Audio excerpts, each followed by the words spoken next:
بسم اللہ الرحمن الرحیم اذ قال له ربه اسلم قال اسلمت لرب العالمین۔ جب ان کے پروردگار نے ان سے کہا کہ سر تسلیم خم کر دو تو وہ فوراً بولے میں نے رب العالمین کے ہر حکم کے آگے سر جھکا دیا۔ کیا اس وقت تم خود موجود تھے جب یعقوب کی موت کا وقت آیا تھا، جب انہوں نے اپنے بیٹوں سے کہا تھا کہ تم میرے بعد کس کی عبادت کرو گے؟ ان سب نے کہا تھا ہم اسی ایک خدا کی عبادت کریں گے جو آپ کا معبود ہے اور آپ کے باپ دادوں ابراہیم، اسماعیل اور اسحاق کا معبود ہے، اور ہم صرف اسی کے فرما بردار ہیں۔ اور یہ یہودی اور عیسائی مسلمانوں سے کہتے ہیں کہ تم یہودی یا عیسائی ہو جاؤ، راہ راست پر آ جاؤ گے۔ کہہ دو کہ نہیں، بلکہ ہم تو ابراہیم کے دین کی پیروی کریں گے جو ٹھیک ٹھیک سیدھی راہ پر تھے، اور وہ ان لوگوں میں سے نہ تھے جو اللہ کے ساتھ کسی کو شریک ٹھہراتے ہیں۔ مسلمانوں کہہ دو کہ ہم اللہ پر ایمان لائے ہیں اور اس کلام پر بھی جو ہم پر اتارا گیا، اور اس پر بھی جو ابراہیم، اسماعیل، اسحاق، یعقوب اور ان کی اولاد پر اتارا گیا، اور اس پر بھی جو موسیٰ اور عیسیٰ کو دیا گیا، اور اس پر بھی جو دوسرے پیغمبروں کو ان کے پروردگار کی طرف سے عطا ہوا۔ ہم ان پیغمبروں کے درمیان کوئی تفریق نہیں کرتے، اور ہم اسی ایک خدا کے تابع فرمان ہیں۔ اس کے بعد اگر یہ لوگ بھی اسی طرح ایمان لے آئیں جیسے تم ایمان لائے ہو تو یہ راہ راست پر آ جائیں گے، اور اگر یہ منہ موڑ لیں تو در حقیقت وہ دشمنی میں پڑ گئے ہیں۔ اب اللہ تمہاری حمایت میں ان قریب ان سے نمٹ لے گا، اور وہ ہر بات سننے والا، ہر بات جاننے والا ہے۔ بھلا کیا تم یہ کہتے ہو کہ ابراہیم، اسماعیل، اسحاق، یعقوب اور ان کی اولادیں یہودی یا نصرانی تھیں؟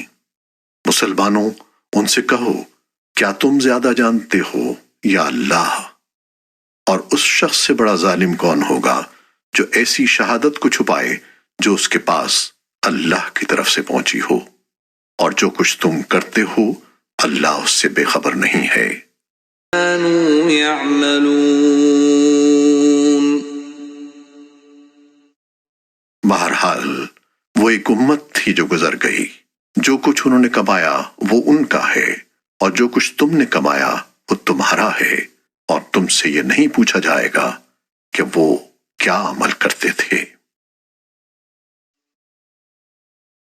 سيقول اب یہ بے وقوف لوگ کہیں گے کہ آخر وہ کیا چیز ہے جس نے ان مسلمانوں کو اس قبلے سے رخ پھیرنے پر آمادہ کر دیا جس کی طرف وہ منہ کرتے چلے آ رہے تھے۔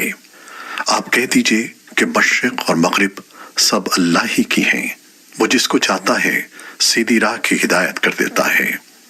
اسی طرح تو ہم نے تم کو ایک معتدل امت بنایا ہے تاکہ تم دوسرے لوگوں پر گواہ بنو اور رسول تم پر گواہ بنے، اور جس قبلے پر تم پہلے کاربند تھے اسے ہم نے کسی اور وجہ سے نہیں بلکہ صرف یہ دیکھنے کے لیے مقرر کیا تھا کہ کون رسول کا حکم مانتا ہے اور کون الٹے پاؤں پھر جاتا ہے۔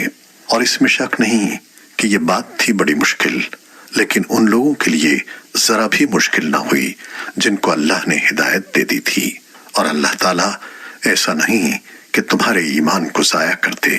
در حقیقت اللہ لوگوں پر بہت شفقت کرنے والا بڑا مہربان پیغمبر، ہم تمہارے چہرے کو بار بار آسمان کی طرف اٹھتے ہوئے دیکھ رہے ہیں، چنانچہ ہم تمہارا رخ ضرور اس قبلے کی طرف پھیر دیں گے جو تمہیں پسند ہے۔ لو اب اپنا رخ مسجد حرام کی سمت کر لو، اور آئندہ جہاں کہیں تم ہو اپنے چہروں کا رخ نماز پڑھتے ہوئے اسی کی طرف رکھا کرو۔ اور جن لوگوں کو کتاب دی گئی ہے وہ خوب جانتے ہیں کہ یہی بات حق ہے جو ان کے پروردگار کی طرف سے آئی ہے، اور جو کچھ یہ کر رہے ہیں اللہ اس سے غافل نہیں ہے۔ اور جن لوگوں کو کتاب دی گئی تھی اگر تم ان کے پاس ہر قسم کی نشانیاں لے آؤ تب بھی یہ تمہارے قبلے کی پیروی نہیں کریں گے، اور نہ تم ان کے قبلے پر عمل کرنے والے ہو نہ یہ ایک دوسرے کے قبلے پر عمل کرنے والے ہیں۔